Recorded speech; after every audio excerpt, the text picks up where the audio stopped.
Well, hello out there in great lands of everywhere, either YouTube, Twitch, Twitter, Facebook, wherever you're watching from. Welcome to the MCU's Bleeding Edge. Tonight we will be discussing the fourth episode of the Lord of the Rings series, The Rings of Power.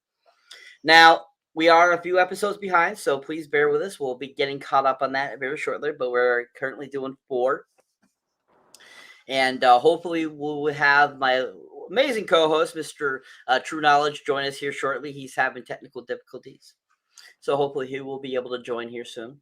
But me and Mr. Jacob B here will be talking and discussing this interesting episode and getting right into it. So, just to start us off, Jacob, what have you thought about the series up to this point? Um, I'm definitely I understand that it's not House of the Dragon, but it's definitely I mean for it to be on Prime Video, I think it's pretty good. I mean, it's kind of taking us back to before all of this happened. So I think they're going in the right direction. I like it's not a like a lot of action so far. It's the storyline is pretty good up until this point. That's what I'm feeling from the first four episodes that I've watched. I've watched all six, but and then on top of that, I'm a Lord of the Rings guy. So I'm liking it. I'm definitely liking how it's written so far for sure. I agree. It's been a very interesting series so far. I actually think that it has a lot of great potential. I feel that there has been several episodes now so far that have really caught the essence of the films as well. I feel that the quality of this is almost up to that level because I don't know if you know this, but they were saying that the production cost for each episode is around $1 million. So I mean, they're really putting money into this series, and I think that's quite interesting that they're going to that much lengths to make this as good as possible. And it's a part of Amazon Prime, so I'm not really shocked by them having that much money to be able to play with. But at the same Absolutely. time, when you're trying to extend the Lord of the Rings themselves, like the first original three, I know a lot of people hate the Hobbit ones, but even the first original three, Fellowship, Two Towers, and The Return of the King, those were very high caliber films. So they had to really step themselves up to be able to really be at the same level. And I feel that so far, what I've seen, I feel they have. So, I totally agree with you, most definitely.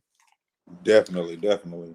I like how it's getting into it's getting really good as far as starting to let us know who these characters are really who they really are and where they're coming from. So I actually seen Grimly. I think Grimly was in this episode, if I'm not mistaken. The baby Grimly, I think he was under the helmet when was it this episode or was it last episode? I think that was last episode, actually. Last episode, okay. Yeah, I seen him and I was like, okay, yeah. They're kind of like tying all the characters from the first, Lord of the Rings movie into the actual, the lineage of the the elves and the dwarves. That's what I like. I'm liking that part for sure.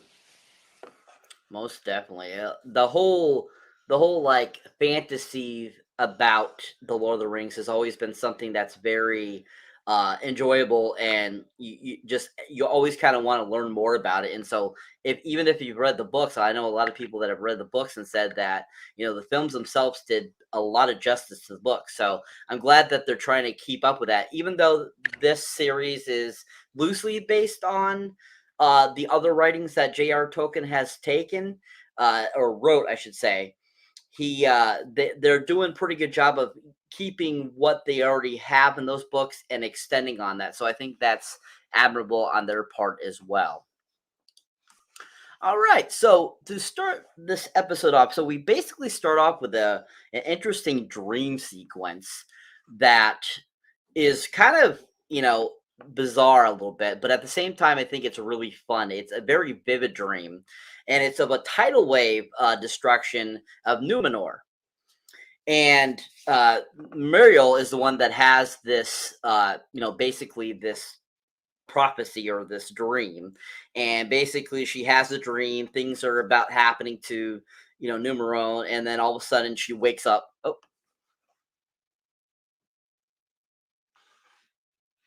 well, I lost him. All right. All right, so moving on. So we have that dream sequence, which was a really interesting and very visually pleasing, dream sequence, and I absolutely loved how it looked. I thought that the graphics were done really well. The tidal wave coming up on the city was really cool. And then after, basically she wakes up from the dream. Basically, then it ends up taking the scene to the marketplace in Numenor, however you say it. Numenor, and that's where Chancellor Pharazôn is, and basically he encourages and in a discord between the Numenorians and the elves, basically, to keep them from basically kind of revolting and you know basically having revolting and like causing craziness to happen, basically, which they don't want that happening. They want them on their side, basically. And this is another interesting scene. The gentleman that plays Chancellor Pharazôn, he's a really great actor. I really enjoy him. I think he does a really good job. I think that it was very enjoyable and fun how he brought this scene to life and all that kind of stuff. And overall, I just thought it was a really interesting scene altogether and just, pretty well done. So I think that whole sequence there was really interesting. And one thing about that sequence, if you think about it, like it's very similar to, a lot of the scenes I've seen in the previous Lord of the Ring films, where there's one of the kings or one of the dictators or whoever is, basically trying to get, people to either help or rally them or, stop destruction from happening and so forth and so like that. And I thought that they did a good job of kind of reminiscing those previous scenes and bringing it into this one. So I think that was really well done. So after that whole section of the film, or the episode, I should say, then that's when Gadriel and Elendel speak with Queen Muriel. Now, let's not forget that Queen Muriel had her dream, so she has that still fresh on her mind while speaking to them. And basically, they're there to basically, get an alliance with them to be able to help defeat Sauron, basically. And the whole situation there, they're all talking to each other and stuff like that. And Gadriel is kind of like having kind of this insolent tone and stuff like that towards her, and she doesn't like that, and kind of is like kind of kicking back and not totally agreeing to basically give them the support they need. But Gadriel is very good at this. She's very good at talking and convincing people to do things, so as we see as the episode goes along. But they have this really interesting, conversation that I think is very interesting because there's so much of the dialogue in that sequence that you're just like, you kind of hate Gadriel for what she says, but at the same time you understand why she is. And I think that's really cool. And she wants, basically Galadriel wants help from Muriel to, wage a war against the orcs, because as we've seen in the previous episode, the orcs trying to take over, what's going on is basically, taking over that village and stuff and slowly progressing. Because as we saw in like the first couple episodes, they were talking about how after the first huge battle and Sauron's boss was killed and he was on the run and stuff like that, the orcs were kind of like moving sections of the land and stuff like that, and that's kind of what else they're doing in this and so forth. So yeah, I mean, it's a really interesting scene. I thought it was very well done, and I really enjoyed it. And I thought all the actors in that sequence are really really good at what they were doing. They did a good job, and I thought it was really well done. Anyways, let's see here. Nobody has come back. This is just interesting. Let's see here.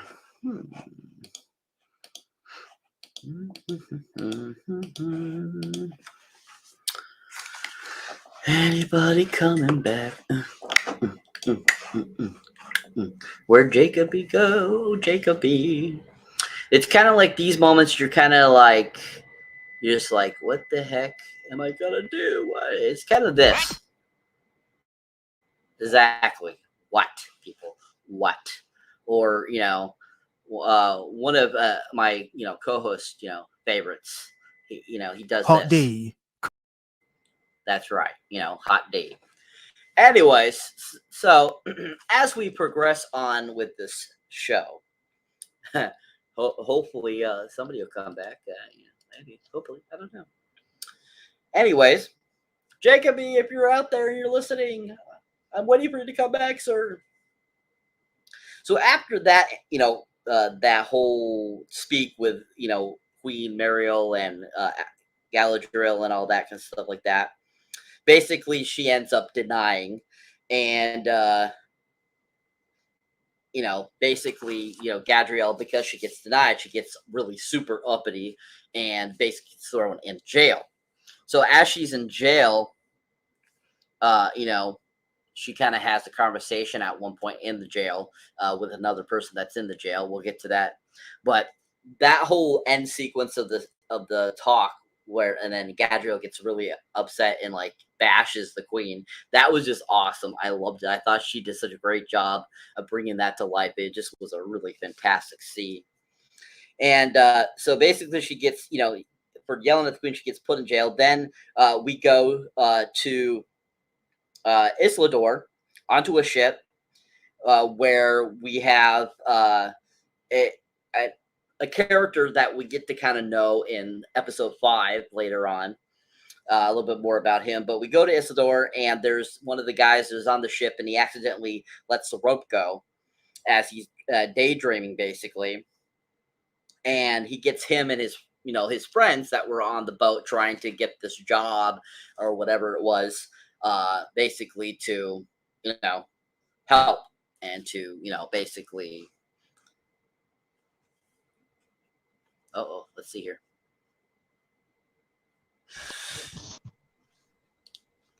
Oh. Do we have a new person? Do we have the true knowledge in the house? Yes, I can hear you. No way. Yes, way. I can hear you.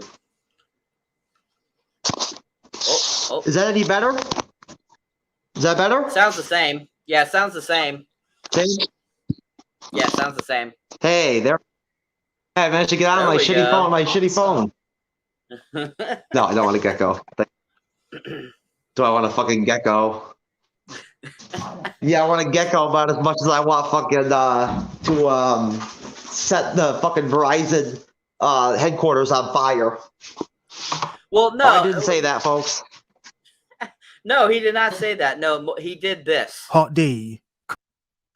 He did hot D, people. He did hot D. That's right. That's right. That's exactly right. Bring it back. TrueKnowledge's favorite. Yes, sir. Cyber, listen, man. What I think we should do, brother, is just chill and just do a quick live and whatnot and everything, and just bullshit a little bit and whatnot. Maybe talk some Marvel or just talk about fucking the hurricane or whatever the fuck. I don't know. Just this whole friggin' situation is so frustrating for me, man. It's hard for me to even like really enjoy, like when the review. You know what I'm saying? Mm-hmm. You do know we're live. I know that. I'm aware. Okay. It just feels very awkward. I just feel very awkward. It's just surprising and shocking because every time I've tried to use this cell phone to go on StreamYard for like the last week straight, it doesn't work. Yeah, that sucks. But so I just it's that too. So anyway, so yeah. That's I know, but yeah. Right.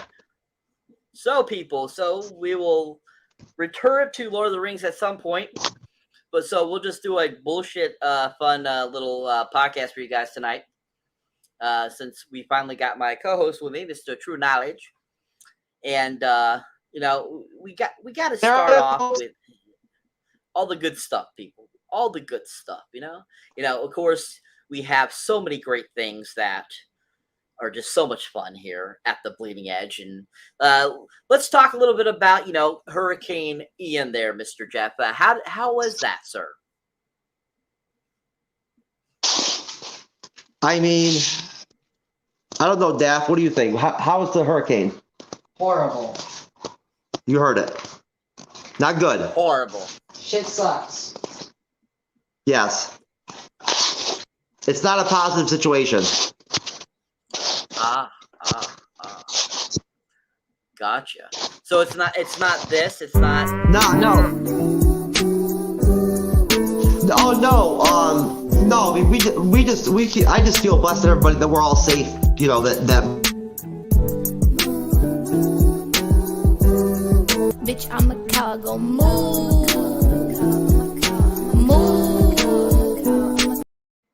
Oh, it wasn't that? It wasn't that. Oh, you're muted.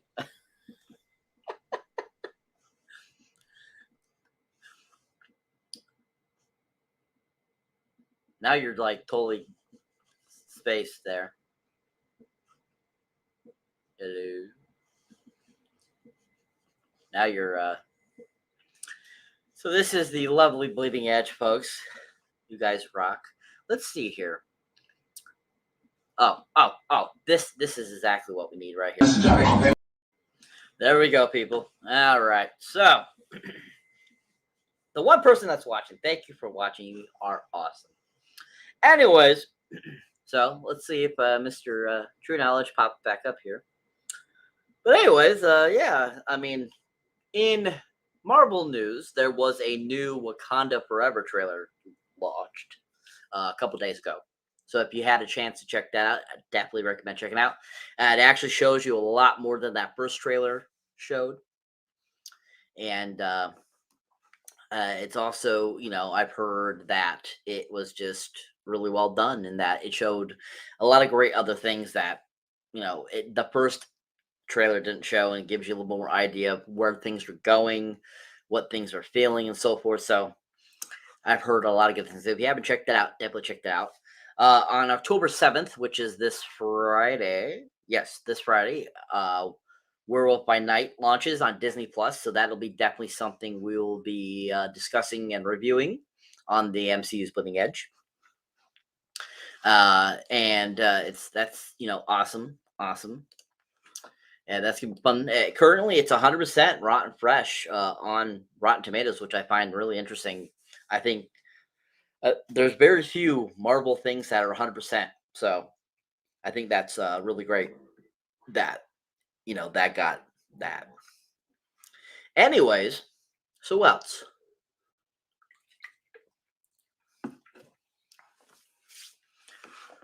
Let's see here.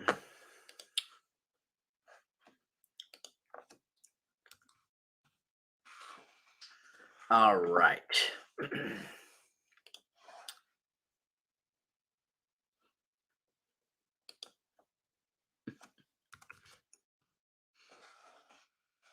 All right. So, interesting show.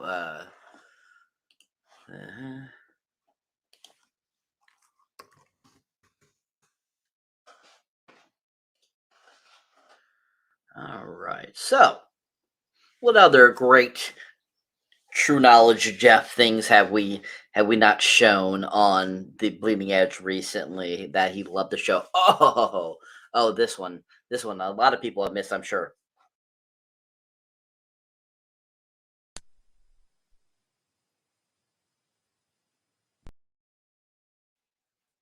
Oh yeah. Yeah, I'm back. Hello. All right, let's get it right. Nah, man, I was making a mistake, man, trying to do it with the phone because I couldn't find my laptop. Oh shit, what's this? What the fuck is this? This motherfucker just want to do shit. I gotta get a new laptop. But yeah, back to before the internet and the technology started acting like a little old punk. Well, welcome back to the episode tonight. Jeff popped up for a few seconds. And we kind of went way off the rails there for a few minutes. So That was fun. Right, right. But anyways, back to Lord of the Rings. People said, "Told you we'd get back to it. Told you we would get back to it." Right. Absolutely. All right. So, do you? What was the last thing you heard before you had to leave, Jacoby? It was, we were talking about like J.K. Rowling's books not, being the same as the shows, kind of not lining up or whatnot. But yeah, I think that's where we were at right there. We're talking about that part, right? Yep. I All got right. So we didn't start talking about the actual episode yet. No. Okay. All right. So we'll jump right into that then for you. So the episode starts off with a crazy dream sequence that Merrill has. Right. And basically we get to see Numenor basically be engulfed by a giant tidal wave. And that was an amazing sequence. I mean, it was really awesome and just really interesting. I mean, I thought it was very beautifully done. What were your thoughts on it? Did you think the CGI looked really well in that sequence? I mean, and that's one thing I want to touch on, Cyber, was that the production and the CGI on this show is awesome. I mean, I'm very, very, very, very happy about that, and I definitely, the whole dream sequence and the CGI on that beginning part with the dream was awesome, man. I mean, it's crazy how good that this show is, like, crisp. Like, it's crisp through every episode is so crisp. And I don't even have 4K TV. Prime, you did your thing on this show, right? So you did your thing on that one, for real.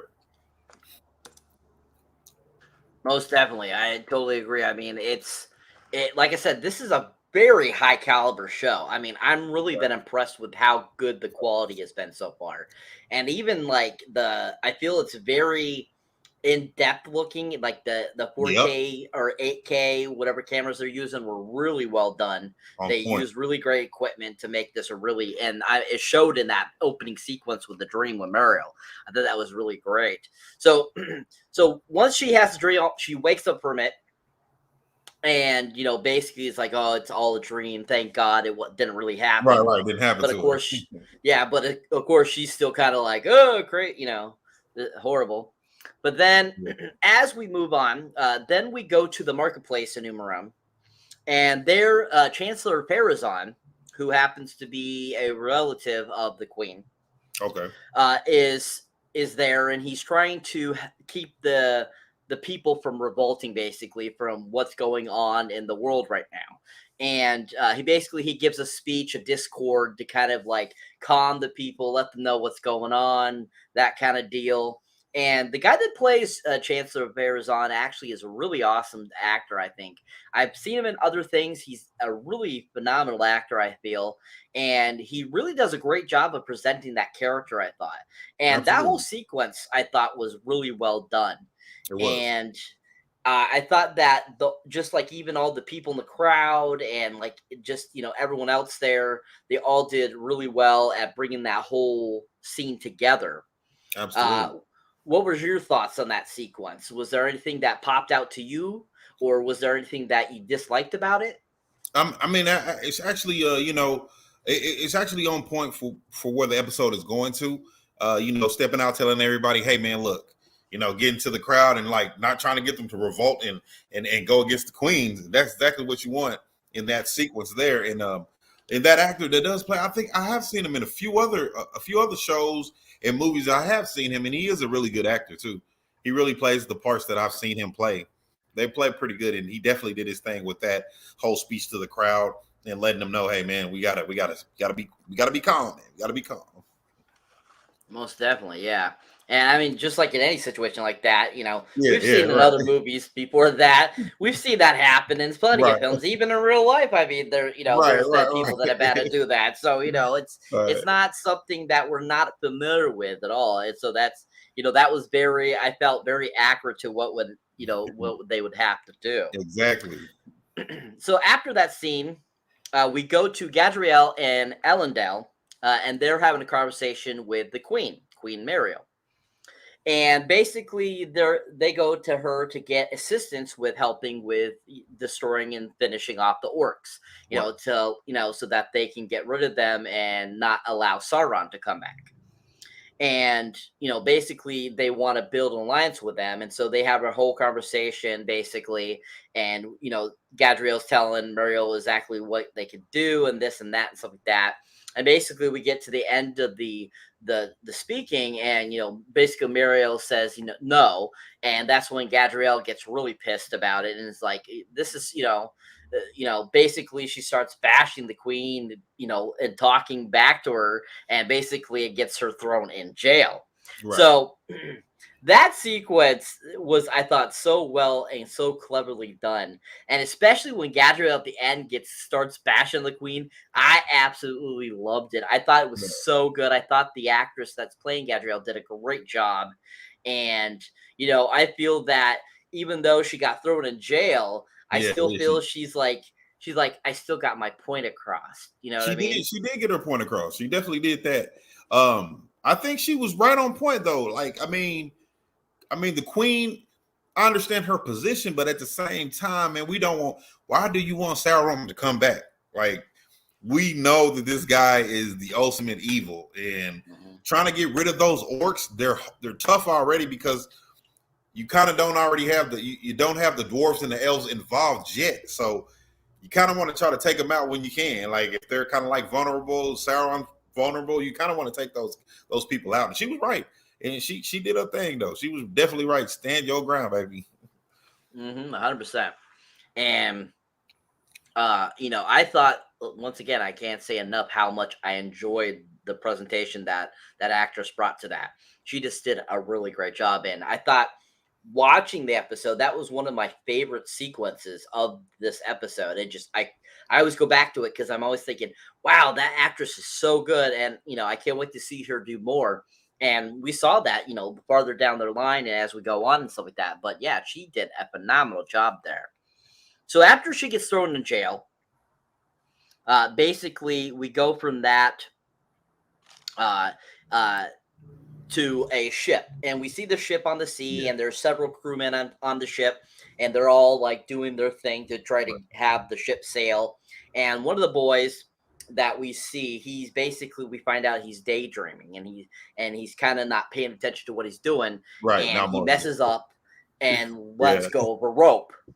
And then that gets all the other guys in trouble, unfortunately, because basically, he takes the blame, but by taking the blame, it gets everyone else still in trouble. And that's when after they get off the ship and it goes into the basically area of Numenor, and they kind of have a little discussion there.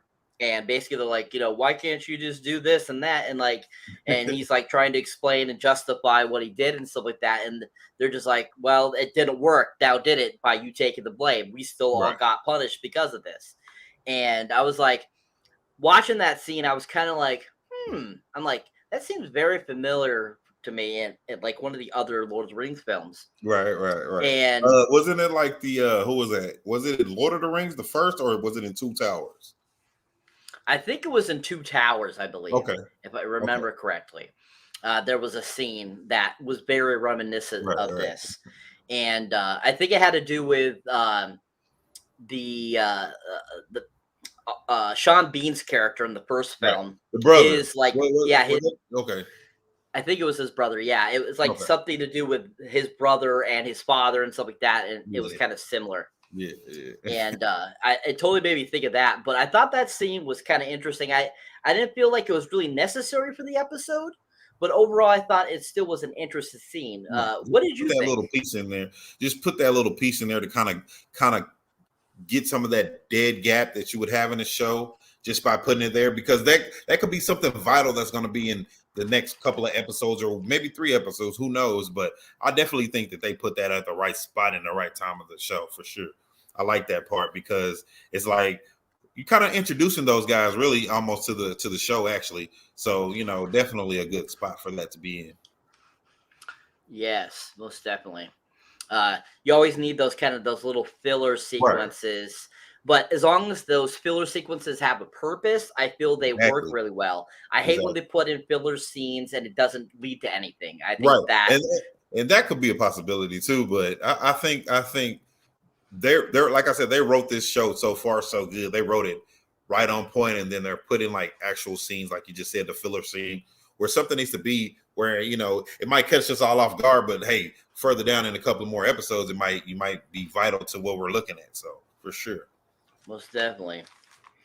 All right, so moving from that scene, that's when we go to seeing Arondir, or Arondir, or however you say it, Right. the other elf character that we have come to know in the series, and he's enslaved at the orc camp. Right. And we go back to there, and he's enslaved by the orcs. We see basically he ends up encountering this character named Adar. Right. And basically, you know, from what we get from this character, we feel like he's some elf from another time frame. Right. That Definitely. is scarred. Yeah, he appears to be elf, but they don't really say that he is, or he doesn't really say it, but we get kind of a sense that he's a scarred elf. And basically, you know, they have a sequence there where he's fighting to try to get out and stuff like that, and he's like helping the other elves that are in camp there and stuff like that. And basically Adar comes back, you know, out of there and sees what's going on. One of the orcs has been injured severely, and he like basically eases his pain by killing him. Right. And you're kind of like, how he's doing it, you're kind of like, that's kind of creepy, man. Yeah, very. It's kind of creepy and weird how you're doing that, man. Like you're killing an orc at the same time, but you're kind of like cuddling him. Right, like, right. You kind of like comforted him like he's your son or something, or brother. Yeah, I was kind of like, I was kind of watching and going, what the heck am I watching? Is this some weird He's an interesting character so far, though. I mean, how does this guy? And I have to go to a couple other channels that are like doing, you know, reviews on who he is, and he's an interesting character. And I'm trying to figure out like what is his purpose on this particular season, because we know it's going to be multiple seasons. What is his role? What is he going to like? I know he has these orcs, but it's more to him than meets the eye to me. From what I'm saying, I'm like, come on, man, they can just throw him in there. He runs all these orcs, and he probably has a darker past than what they're showing us. So, I mean, that's what I'm thinking. He's interesting though, very interesting guy. I remember when all of a sudden I first saw him in the episode, right? And I remember he just like his presence came up in front of the camera, and I was kind of like, ooh, that guy looks awesome. Like he just looks like he's gonna be an interesting character. Exactly, like, right, exactly. Like there's something about this character that we're gonna see kind of play out through the series and throughout more seasons and so forth. And I was like, ooh, this is gonna be interesting, because at first when I first saw him, I was kind of like, I wonder if he's supposed to be someone from the stories. Maybe they really never went over in any of the other movies, or they really didn't cover very much in the actual books. Like they talked a little bit about him, and they decided to kind of flesh out the character. And I don't recall that name, but so far though, I loved what they've done with the character, especially in this episode. For sure, yeah, he's definitely got a major. I mean, it's just the way he's put in this situation of running the orcs and taking the what's my guy's name? I can't. The elf guy that he had. That guy's pretty awesome too. That elf, he's pretty freaking awesome. Arondir. Yeah, he's awesome. Yeah. He's awesome. Yeah, he's a problem. He's going to be a problem to be dealt with in this. And now I don't know about whole entire series after this season, but for sure this series. Yeah, most definitely. I mean, I think that the guy that's playing the elf, Arondir, I think he's doing a great job. I like what he's bringing to the character, and it's nice to see a different type of elf than what we're used to. Because if you remember back to the previous films, and even the Hobbit films, we've had Legolas, we had Galadriel, played by Cate Blanchett, we had Elrond, we had those, pretty much those were kind of our main elves that we really were acquainted with. And each of them had a very specific type of, kind of characterization they presented. And so, these elves, they're very high-minded themselves, because, they live for centuries. And so, they're kind of arrogant in that way because they live so long. And it's nice to see, an elf be a little different. And I feel that's what Arondir is. He's kind of a little different because he is a younger elf. I mean, he's been around for years, but at the same time, he has he kind of has a different feel to him than the other elves A we've little bit seen, more and humble. so that's nice. Yeah, I would say a little bit most more def- humble. And most definitely. I'm Cyber. Tell me the elf girl name. That's the general of the army.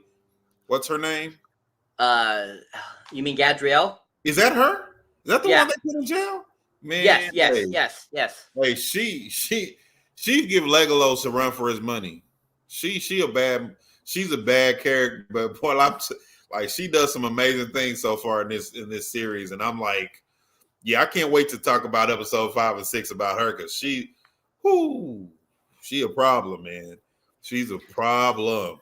Yeah, I mean, she really like has that one idea in her mind. Yeah, because of what happened to her brother. Exactly. And she's doing everything in her power to get the satisfaction she wants from what happened to her brother. And she doesn't care who she plows over or what she does to get to that. And that's just I love it. That's what we're seeing from Galadriel, because we didn't really know much about her in the original films. We just knew Cate Blanchett played her. We knew she was some sort of like sorcerer elf. We knew a little bit about her. We knew a little bit. And so it's interesting to kind of see her characterization and her backstory, as a younger elf. So I think that's really fun what they're doing with that. And that's really cool. She's a badass. Yeah. So after we were introduced to Adar, he goes over and talks with Arondir and basically explains to him, that not everything you see is exactly what it is. And, basically explains that to him, and that, he has a purpose for him, that he wants him to do something, and that he has a message he wants him to deliver to some people. And he lets his name, Arondir, Arondir, to go to give this message to who he needs to give the message to. So that was a really interesting, I thought, little conversation sequence. Because there was so much detail in that little sequence there. Yes. And I mean, there was so many points there, I thought, that were like kind of it once again, like we go back to talk about Adar and how he's a very interesting character. That sequence really showed how much there is to this character, and how interesting it's going to be to see as we talk about him more as the series goes on. And just like you were saying, Adar is a very interesting character, and I feel that sequence really did. I mean, was there anything from that sequence that you found most interesting, or that you thought that might lead a little bit more to what maybe Adar is about? I thought Adar was gonna. Well, I mean, I kind of was like in between. Was he gonna like at least wound Adar, or was he was my guy? The elf, was he gonna get injured or something of that nature, where he wasn't going to let him go and say, hey, I need you to go back and give this message to everybody and let them know, hey, what's going on. I didn't think that was kind of a shocker that he allowed him to leave like that, because I mean, I just was kind of like shocked. That really shocked me the most about him. I know it's all about delivering messages to your enemy or whatnot. In the Lord of the Rings, they're always delivering messages through somebody, letting somebody go. But I was definitely like, wow, are you going to let him go like that? Like, he's probably not one of those guys you want to let go. He's a different elf, because he's definitely not a guy you want to let go, man. 100%. Yeah, that caught me off guard majorly when he let him go. I was like, okay, all right, send the message, but not him. Maybe one of your orcs or something, a beat up orc or something. Yeah, I thought that was interesting too, that he let him go too. I was kind of like watching it going, am I watching this right? Is he letting him go? Like, that just doesn't make sense to me. And I thought he was going to kill him at first, because he picked up that piece of steel, and I was like, yeah, he's probably going to at least stick it in his neck or something. But then I was like, it's episode 4. That wouldn't be right, because they're saying that this is Arondir is a bigger character, and they're both big characters. But I'm saying, like, that wouldn't be right for him to be killed off or even injured so early into the season. So 100%, totally, yeah. That's what I was thinking too. At overall, with that whole situation, I was kind of like, like, they're already going to kill off this character. I'm like, like he's going to be a bigger character, yeah. Right, this is too early. Yeah, I mean, some characters just like you're gonna kill them off this quickly. Like what? Like, Right, no, right, no, right. no, no. That's not a good idea. You want this character to go on because he's a Exactly, fan exactly, favorite. He's gonna make you exactly. views. He's gonna, you know. So He's and definitely gonna because do that for sure. I do remember. I feel when they were saying this was coming out, like I mean, a year and a half ago when they started promoting this, I remember Yep. them saying that they were gonna have a new elf come in that was gonna be a kind of a main character along with Gadriel, and that happens to be this Oh Adorin, yeah, yeah, Adornir, no, yeah, yeah. and He's definitely him. so I think that's interesting that they decided to go with this character, especially because it's I don't recall ever hearing the name before. Never. Have you? Not through the Lord of the Rings or Okay. I want to say this real quick before we get into the next part of it. Yep. Definitely I never heard of his name, but doesn't the guy, I'm trying to think of his name. He looks just like Legolas in the story. He looks like Orlando Bloom. He's the son who now he's like is he a general? What's his name? I can't think of his name off the top of my head. He's the elf that he's best friends with the dwarf. With Grimsley's dad. Oh, Elrond. Elrond.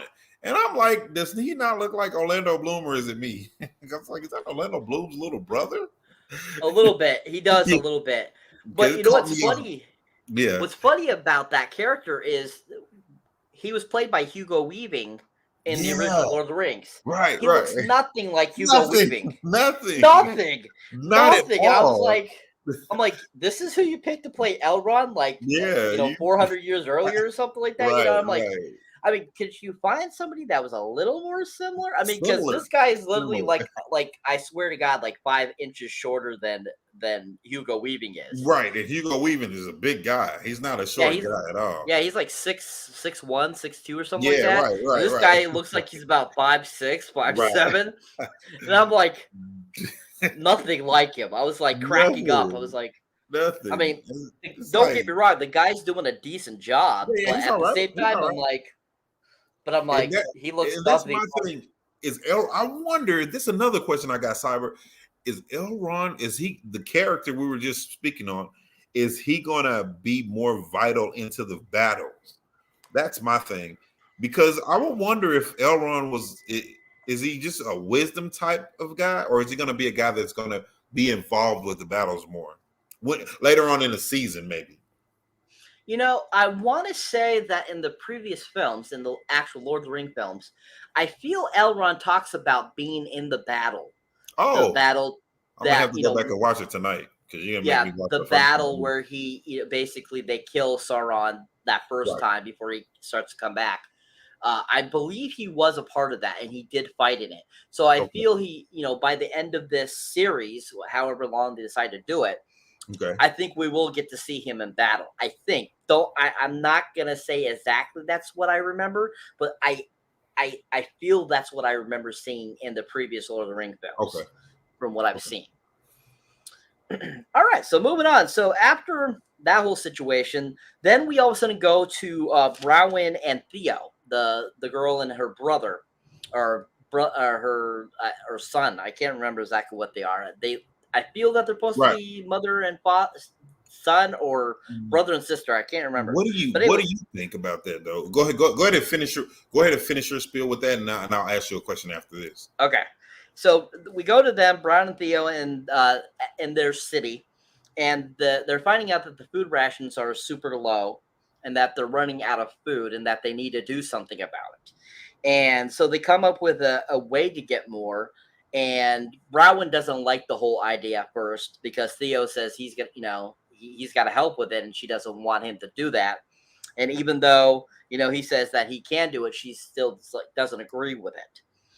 So we kind of stop there. What's your question?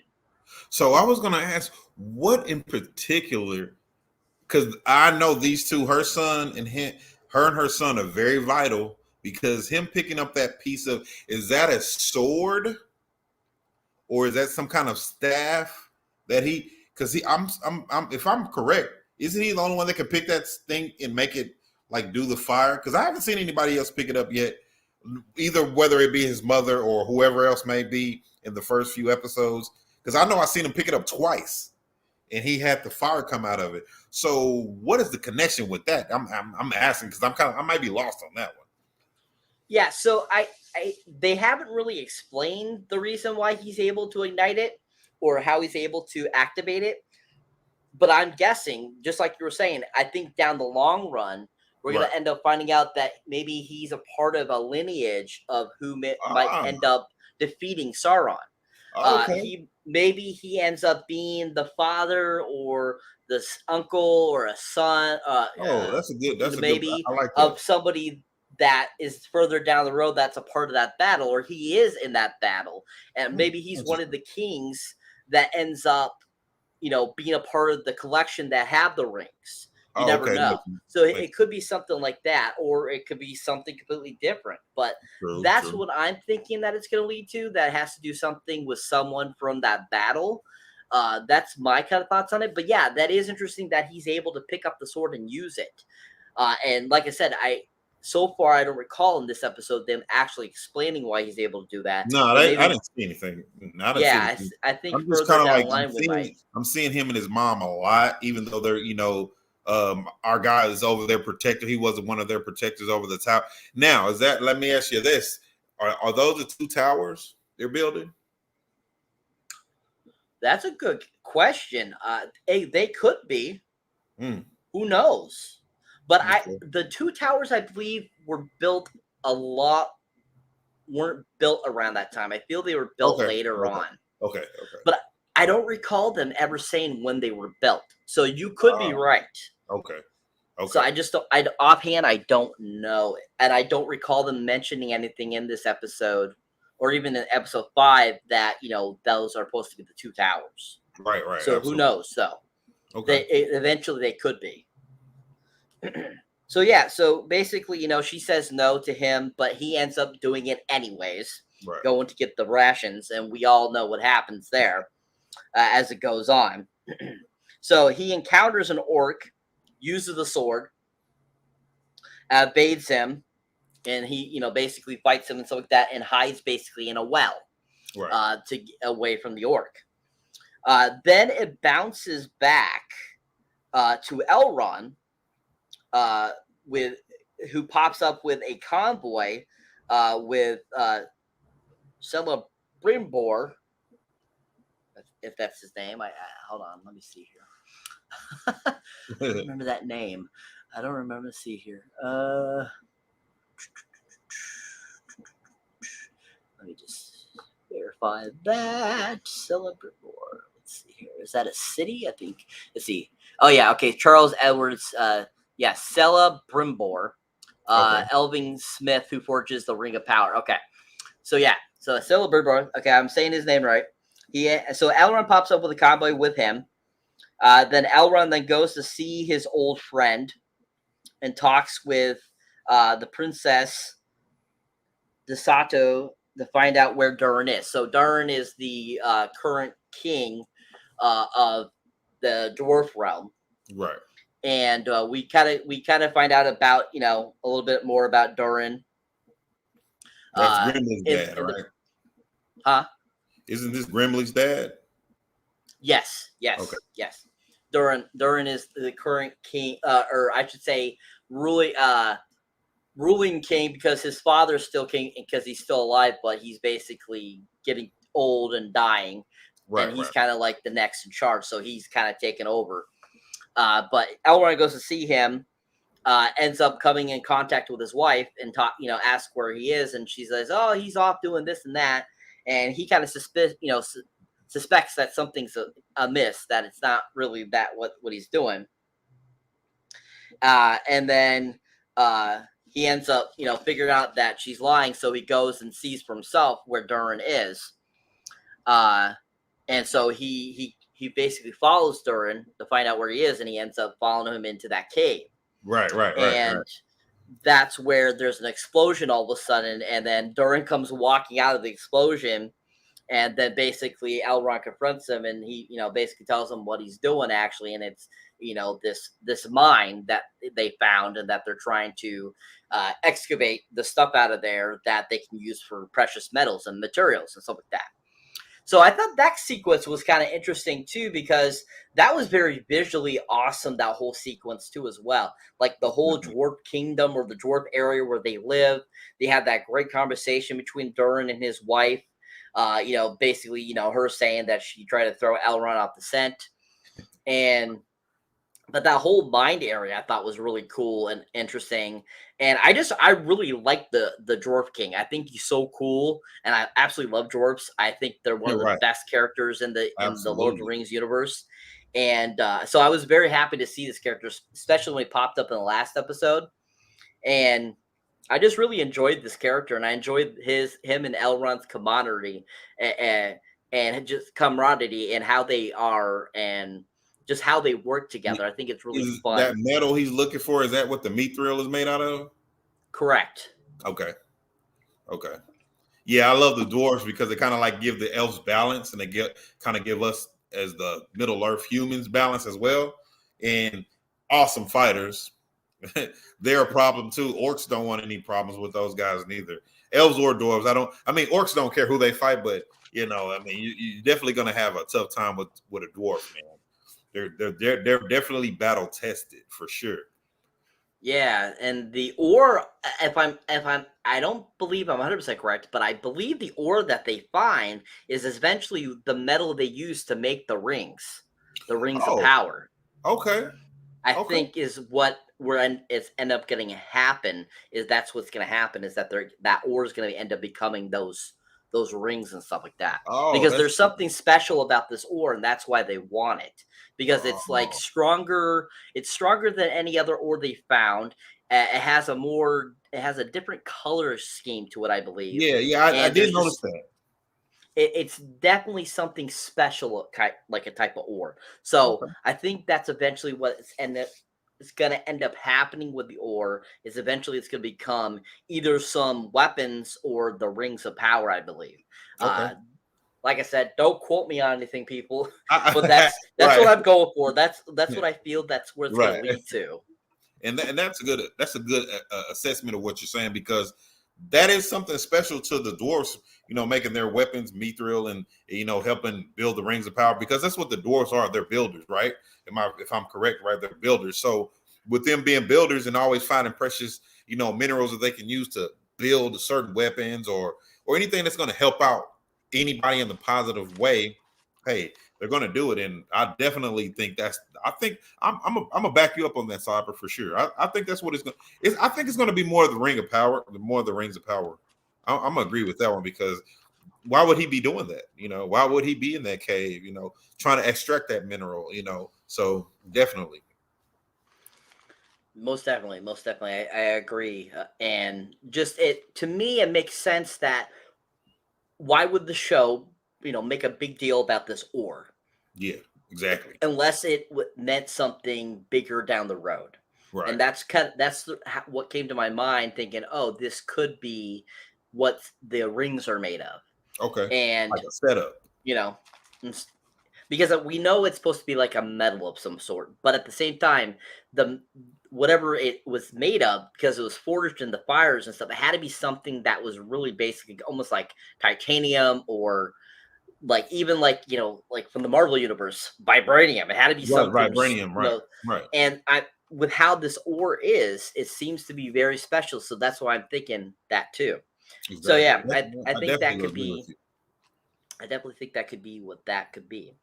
So after we see Elrond and Durin and they're talking and they discover the ore, that's when we go back to Galadriel in prison. Right. And there Galadriel and Hellbrand are having a conversation while they're in the bars. And basically they have this combo, her calling him out again and kind of being just being a dick, basically. And pretty much that's just how she presents herself in the whole conversation. She don't give a damn. She don't give a damn. Yeah, exactly. Then we go back to Pharazôn.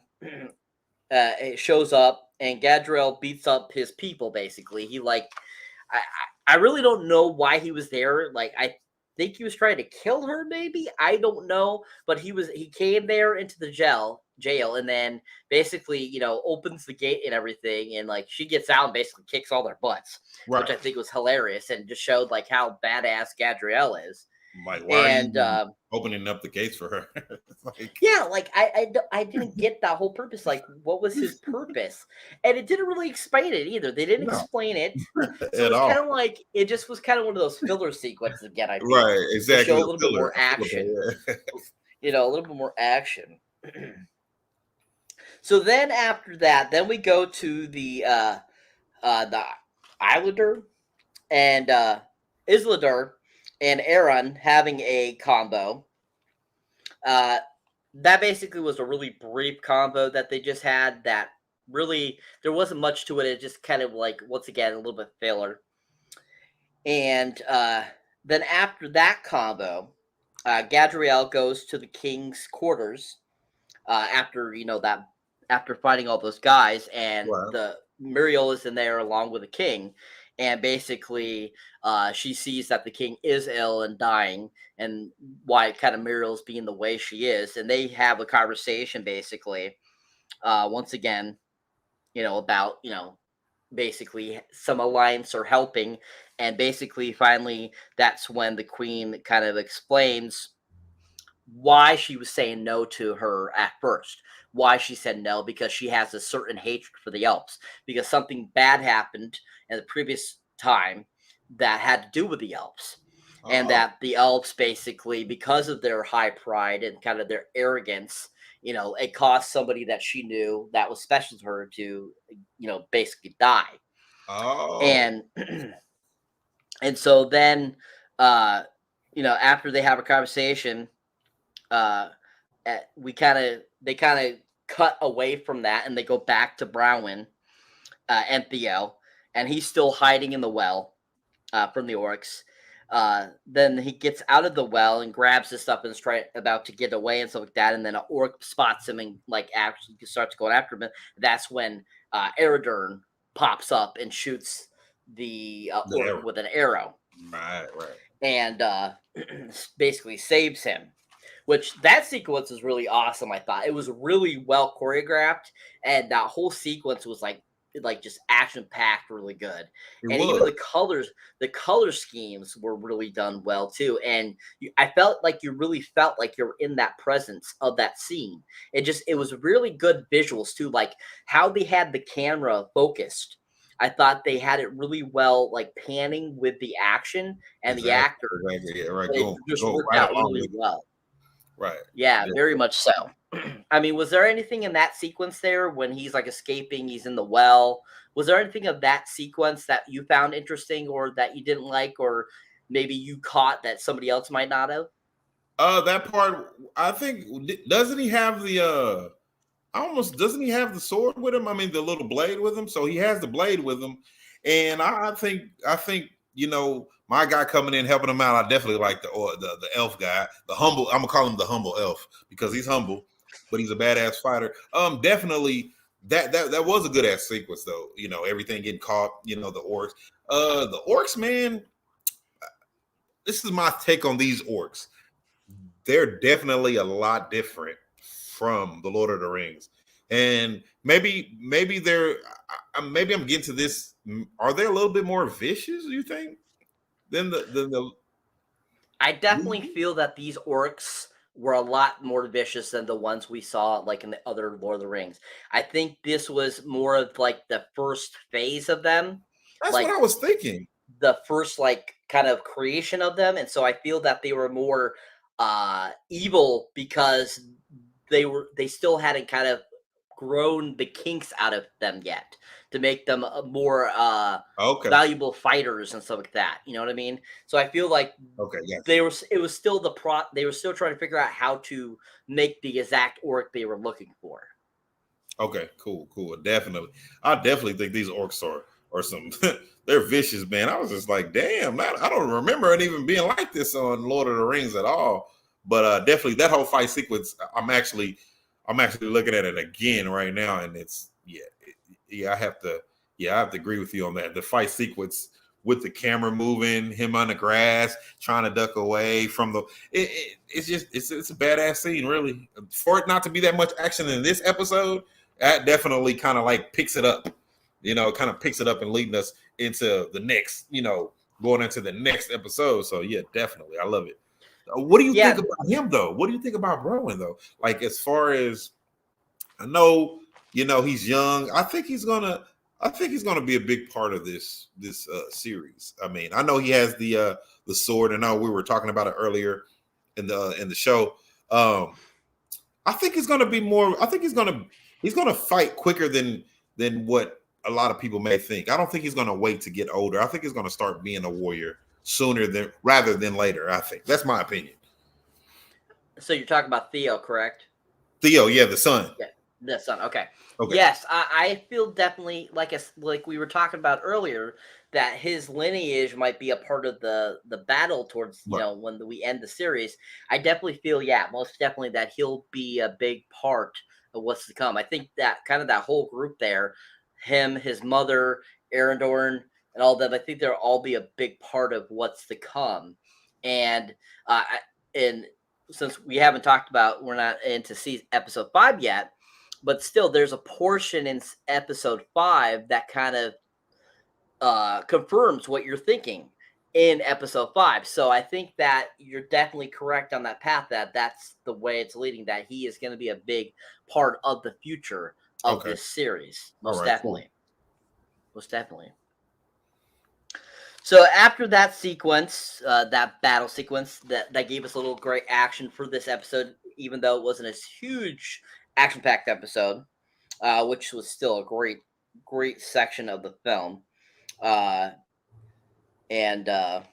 So basically after that, let's see here. Okay. Found by orcs, never shows up to spam. Battle orcs. Then we go back to Elrond and Durin, where they're in the cave still. And they're working on the collapse that happened when Elrond first showed up. And basically at that portion, that's when Durin goes to speak with his father about what he should do about Elrond. And him knowing about the cave and about the new ore and stuff like that. And basically the father gives him kind of like, wisdom talk and stuff like that. And that sequence was really interesting because the father was sitting like in that throne thing, he almost looked like he was a part of the throne. And I thought that was really cool. And as he was speaking and stuff like that, it was kind of like almost like he was like a part of the chair and like becoming a part of the chair. Right. And I thought their conversation was really well done. And I thought just really worked out well and gave us a little bit more insight to who Durin is. What did you think about that sequence? The sequence, I thought it was a good sequence as far as letting us know who Durin was, letting us know more about his lineage and where he's planning to go and be as far as, a great leader and a great king. So I definitely think that, I think he should help. I think he should help him. That's my personal opinion, which ultimately it probably comes down to his ultimate decision to be like, oh yeah, I'm going to help them. Now, is his wife doing? What is she doing? What are they doing when they worship? Are they doing magic there? Is that magic they're doing when they're all in that temple? Is that magic? I don't know if that's magic or like some sort of like dwarf type of like ritual or something. Yeah, something like that. It might have to do something with the dwarves, just their like history. Okay. But I'm not 100% sure because once again, it's something else they didn't explain yet.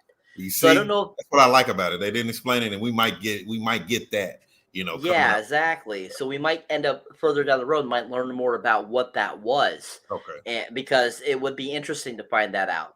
Definitely. And because I was looking at it and I was like, is that like, are they making something come together, or what is that? Is that a part? Is that something they're going to put on the ring? Maybe use that as far as trying to build the ring. Maybe, I don't know. This is something interesting though. Yeah, definitely. It was definitely interesting. It was something that we hadn't seen in previous episodes yet, so it was fun to see that. and then it's kind of gonna just stick in our mind, I feel, until we actually either see it again or they explain it more. So I think that's great storytelling when it gets stuck in you and you're like thinking you want more knowledge about that. I Right, think right, that's exactly. great storytelling. I love these dwarves. I'm like you, Cyberman. These dwarves are like, man, they are a very, very major part into what's going on and what's building towards in this Ring of Power, let alone the Lord of the Rings series and Hobbit series.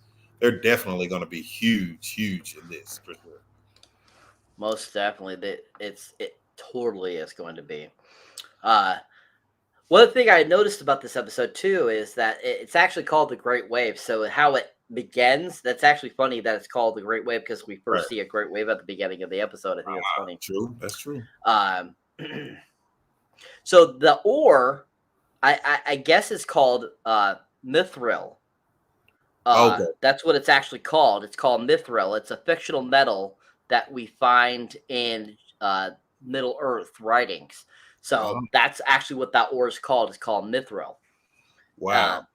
Yeah, so it's very similar to vibranium almost in the Marvel universe. So I think it's once again I can't keep going back. I think that this is gonna be the metal that they make the rings out of. Okay. Yeah. Okay. That makes a lot of sense now that you giving me a little bit more history of what it is. Yeah. So it is the metal that they've been that they want to probably use for those rings. That's interesting. Very interesting. Yeah. And then basically the episode ends after this. We get another brief kind of like sighting of the father again. And then he gets a message from we don't know who. He just gets a message. Right. And then all of a sudden it ends basically with the queen helping, Galadriel and explaining, saying, I'm going to help you send these people across the way to help you out with your fight against Sauron. And that's basically how the episode ends. Right. So overall, what did you think of the episode? Like, I can, as far as I'm a scale it 1 to 10. I would give that definitely a strong 8 because it's kind of like it's building you up to get ready for episode 5 actually, and it's kind of giving you a little bit more outliner of what's really going on in everybody's position, from the dwarves to the elves to even the Middle Earth humans. So and also the orcs, we can't forget them because they were pretty solid in this episode as well. So I definitely think this is a solid 8, and getting us ready for episode 5, which it's going 5 and 6 are bangers. So we're definitely getting ready for those 2 next episodes for sure. Most definitely. And I would definitely have to give it a solid 8 too as well. Simply for the fact that I felt there was a lot of great storytelling, a lot of great visuals. I really enjoyed the conversation with Elrond and Durin. I really enjoyed just every aspect of like a lot of the great scenes in this, that Galadriel speaking up, going against the Queen, and that action sequence with the orcs was just, I thought, really superb too as well. So I'd have to give it a solid 8 as well. And I think this was overall just a really decent episode and a great addition to this series. And yeah, most definitely. All right. So that is the end of the episode. So basically, that is it for this review. Was there anything else you'd like to say about the episode before we move on? Definitely the episode was good. So it's really, it's pinpoint accuracy with this, with everything being right on spot, getting ready for episode 5. So I'm definitely liking this episode for sure. Excellent. All right. So before we leave, is there anything you'd like to plug, Jacoby, before we leave tonight? What's up, man? I know y'all see my title. It says I Take My Coffee Black Podcast. Still got that out there. Check that out. Also, check me out on all platforms. My name is Jacoby Rice on Facebook. You can check me out there. Mr._Soapbox. And it's not MR, it's MISTA _Soapbox TV on Instagram, Twitch, YouTube. You want to see comedy, you want to see me acting a fool, hey man, check me out. You want to I'm getting ready to do reactions. I'm hopefully I can get with Jeff and you guys. We can start like doing like reaction shows with other different things, comedy, movies. I'm in acting and all that, man. So check me out, man. Everybody, man, appreciate y'all. MCU's Bleeding Edge. If you ain't with us, then get rolled over, baby. That's how we rolling. And I'm ready for some more episodes as far as coming back onto the show. Shout out to my guy Jeff. Shout out to my guy Cyberlink. Hey man, let's get it, man. You go it. It's your guy, man, Jacoby Rice, Mr._Soapbox TV. Check me out, Instagram, like I said, Twitch, YouTube. I'm on all of them, man. I'm on all the platforms with that name, man. If you need it, I can get that handle for you for sure. Awesome. That's great. I don't know what happened to my camera. Just all of a sudden decided, I'm not going to work. But anyways, yeah, thank you. Yeah, definitely check out Jacoby's stuff, guys. He's a great guy. Enjoy having him here on the MCU's Bleeding Edge. He rocks. Glad to see him back on the show. And did a great job tonight. Thank you very much for being a part of this. It was a great episode review. And of course, like I always say, if you enjoy my moderating in here, definitely check out my solo content under Cyberneticshark as well. You can find me on YouTube, Facebook, all those great places, TikTok, all that kind of stuff. And also just a reminder out there, if you have not, I'm a part of a great contest that's going on right now called the Face of Horror. And basically, we're in the last 2 days of this round. It's round 5. And it's the cut to top 5. And so anybody that has not done their free voting, please go and vote at that link. You can find it on Facebook. You can find it on my YouTube channel, all that stuff. And yeah, vote. You can, as long as you log in with Facebook or a credit or debit card, you can do 2 free votes plus that 1 free vote. Or also, they are right now doing a for scare votes, which is basically like paying for a vote, basically. And they're doing 2 for 1. So if you spend $1, you get 2 votes for $1 instead of $1 for 1. And any votes is helpful. I'm trying to get into that top 5. I'm currently 3rd still, which is good. So even if I stay at 3rd for this round, that'll be great. But starting the next round is when I'll really need everyone to start kicking their butt in there and getting those votes in so I can get up into that 1st or 2nd spot. So I would appreciate everyone that has voted. You all guys are great. And thank you for participating. All right. So once again, I want to thank you, Jacoby. And great episode review. And we'll catch you guys on another time. And if you enjoy the MCU's Bleeding Edge, please don't forget to subscribe and come check us out. Once again, please go check out Mr. Jacoby's stuff too as well, because he rocks. And we'll see you guys next time. Peace. Hey, we out here, MC Bleed.